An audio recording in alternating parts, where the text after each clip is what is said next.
अस्सलाम वालेकुम my YouTube family. उम्मीद आप सब ठीक ठाक होंगे और अपने घरों में अपनी फैमिली के साथ खुश और आबाद होंगे।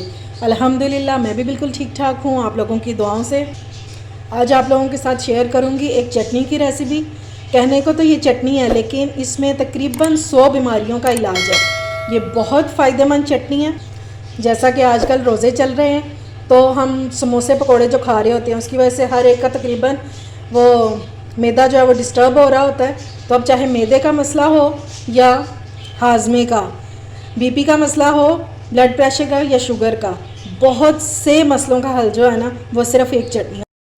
आप इस चटनी को जितना चाहे इस्तेमाल कर लें, इसका सिर्फ फ़ायदा ही फ़ायदा है, नुकसान कोई भी नहीं है।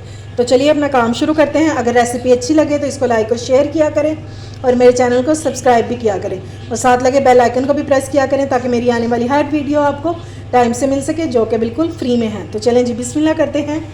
तो ये मैंने ले लिए 2 गड्डी पुदीना, ठीक है, और इसके हमें सिर्फ पत्ते चाहिए। तो ये मैंने अच्छे से धो लिया हुआ है, ठीक है। और ये मैंने ले लिया है धनिया और ये 1 गड्डी है, ठीक है। 1 गट्ठी मैंने ले ली थी और इसको मैंने अच्छे से धो लिया हुआ है। और इसकी मैंने जो डंडियाँ है ना, ये डंडल, ये ज़ाया नहीं करने आपने। इसमें एक बहुत अच्छी सी खुशबू भी होती है और इसके बहुत से फ़ायदे भी होते हैं, इसलिए आपने इसके डंडल जो है ये ज़ाया नहीं करने, वो भी साथ ही काट लेने हैं। अच्छा जी, अब इस चटनी के लिए जो अहम बात है ना सबसे पहले वो तो ये है कि आपने इसको ब्लेंडर में नहीं बनाना, आपने इसको बनाना है। ये दोरी है मेरे पास, ये पत्थर की है, कुंडी भी कई लोग कहते हैं, तो जो मर्ज़ी कह लें। तो इसमें बनाना है आपने। ब्लेंडर में अगर बनाएंगे तो फिर आपको वो फ़ायदे नहीं मिल सके जो हमें चाहिए, ठीक है। ये मैंने ले लिया है 6 टेबलस्पून अनारदाना और इसको मैंने अच्छे से धो लिया हुआ है। ये डालेंगे सबसे पहले और इसको हमने अच्छे से कूट लेना।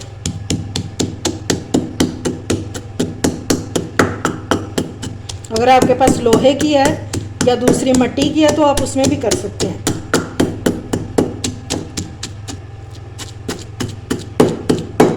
ये देखें जी, ये कितने अच्छे से कूटी है और मुझे कूटते हुए इसके तकरीबन 6 से 7 मिनट हो गए। अभी मैं आपको इसका टेक्सचर दिखाती हूँ।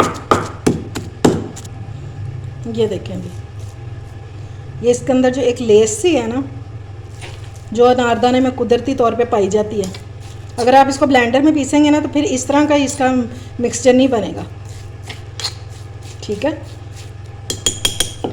अब इसको थोड़ा सा और कूटेंगे। इसको हमने बिल्कुल एक पेस्ट सा बना देना। अब इसमें थोड़ा थोड़ा करके पुदीना डालते जाएंगे और इसको भी कूट लेंगे।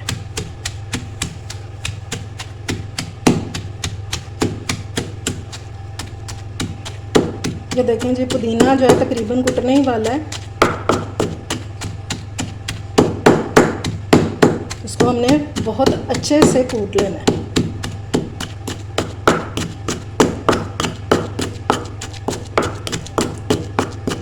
साथ साथ में अनारदाने के जो दाने रह गए हुए हैं वो भी कुटते जाएंगे, अच्छे से पिस जाएगा वो भी। और अब इस टाइम पे हम इसमें डालेंगे धनिया। चलें जी, अब इसको भी कूट लेंगे। सारा मैंने धनिया इसमें डाल दिया। और आप लोगों ने एक बात का ख्याल रखना है कि इसमें पानी बिल्कुल भी ना हो। अगर इसमें थोड़ा बहुत भी पानी हो तो फिर आप हाथों से निचोड़ लीजिएगा, वरना आपकी जो चटनी है ना ये बहुत ज़्यादा पतली बन जाएगी। अब हमने इसको भी अच्छे से कूट लेना है।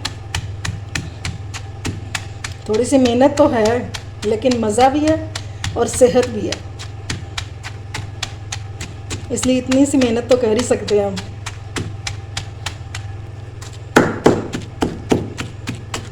ये लें जी, धनिया भी जो है हमारा काफ़ी अच्छे से पिस चुका है। अब इस टाइम पे हम इसमें डालेंगे सब्ज़ मिर्चें।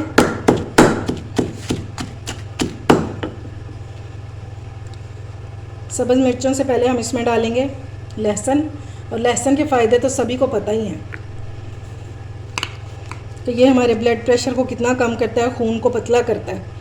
लेकिन क्योंकि आजकल रोज़े हैं तो मैं इसमें कम क्वांटिटी में डाल रही हूँ। इतनी क्वांटिटी में आप तकरीबन 12 से 15 जवे जो हैं ये लहसुन के डाल सकते हैं। मैं इसमें डाल रही हूँ 6 अदद और इसमें ये सब्ज़ मिर्चें डालेंगे। ये हैं 8 से 10 हैं और ये कड़वी वाली हैं इसलिए मैंने इतनी डाली है। और अब आपने बहुत एहतियात से इसको कूटना है कि कहीं आंखों में ना पड़ जाए मिर्चें।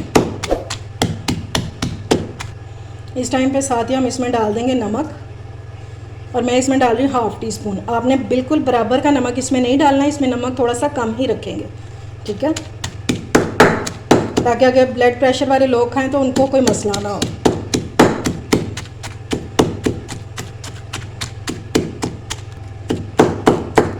चटनी हमारी ऑलमोस्ट रेडी होने वाली है,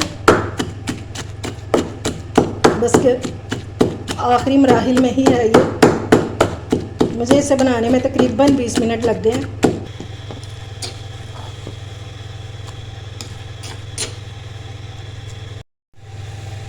ये देखें जी, हमारी मज़ेदार सी दवाई हो गई है रेडी, क्योंकि इतनी बीमारियों का इलाज है दवाई ही कहेंगे, लेकिन दवाई जो है ये कड़वी नहीं है, ये बहुत मज़े की है, ठीक है। ये देख लें, मज़ेदार सी हमारी चटनी रेडी हो गई है। तो इसको आप बनाकर 1 हफ़्ते तक इजीली रख सकते हैं फ्रिज में, क्योंकि ज़्यादा इसमें मेहनत ज़रा ज़्यादा होती है, तो आप एक ही बार बना के रख लें और इंजॉय करें, ठीक है। और आप इसको इस्तेमाल कैसे करेंगे, आप इसको सालन के साथ भी थोड़ी सी प्लेट में निकालें और इसको सालन के साथ भी खा सकते हैं, और आप इसको दही में डाल के भी खा सकते हैं, उससे भी बहुत मज़े की लगती है। इसके अलावा आप इसको दही भल्ले में डाल के खाएँ, इंशाल्लाह आप ग्रीन चटनी जो होती है ना धनिया पुदीने वाली, वो भूल जाएंगे। इसका टेस्ट इतना मज़े का है, कभी ट्राई करके देखिएगा। अगर कुछ ना हो तो आप इसको रोटी के साथ भी खा सकते हैं, इसके तो फ़ायदे ही फ़ायदे हैं। अब जिन लोगों को यूरिक एसिड का मसला है या गैस्ट्रिक प्रॉब्लम है, जोड़ों का दर्द है, तो उन लोगों के लिए भी ये बहुत फ़ायदेमंद है। लेकिन आप इसको एक बार मेरे कहने पर ट्राई ज़रूर कीजिएगा, ये बहुत फ़ायदेमंद चटनी है। उम्मीद है आपको मेरी रेसिपी पसंद आई होगी। अगर अच्छी लगे तो फ्रेंड्स एंड फैमिली में शेयर किया करें और मेरे चैनल को सब्सक्राइब भी किया करें। अपना और अपने प्यारों का ख्याल रखें, मुझे दुआओं में याद रखें। अल्लाह हाफिज़।